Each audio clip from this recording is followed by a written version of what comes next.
Gisapwang pa ni Emily Pumbo ang live-in partner nga si Paul John Dizon Firaren nga nagkadugo sulod sa di pampasero ang jeep. Si Firaren gipusil sa wala mailhing riding in tandem bandang alas 11 kaganyang buntag sa Piapi Boulevard, Davao City. Sumala ni Melfred De Vera, driver sa tricycle sa lugar, sunod-sunod nga paka sa pusil ang iyang nadunggan ug taod-taod na anay nangayog tabang gikan sa sulod sa jeep. Pagpaka permero dito dapit, tantod, di man siya kabuylo dyan, kaya namin nagtapok nga bato-bato, minor siya. Puto-buto na sa pak-pak, katulad yun.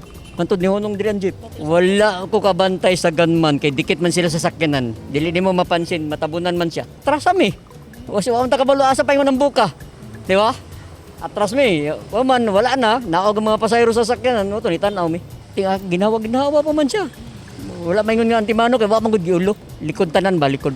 Gikumpirma ni Police Lieutenant Colonel Ronald Lau, ang hepe sa Santa Ana Police Station, nga gikan sa ilahang opisina ang biktima kay naay reklamo batok sa suspect nga nanguot kini sulod sa usa ka convenience store. Kini siya amon kita na ono ko gisag yung mga kalaban ani mga taan pero ang iyang kuan siya naa siya mga involvement sa kuot, mga nguot no. Nya nakuan siya na gahapon po na siya kuan diha kanang gikuutan nga mga babae da sa may 7-Eleven. Nasubay usab ni Lau nga adunay laing record ang gipusil sa susamang reklamo sa Sasa ug San Pedro Police Station. Nasa diri sa sa San Pedro, sa Sasa ug diri sa sa una.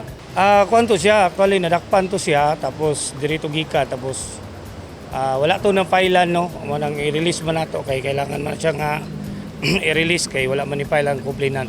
Nadala pa sa ospital ang biktima apan gideklara kining dead on arrival sa mga doktor tungod sa samad pinusilan nga naangkon niini gamit ang 9mm pistol.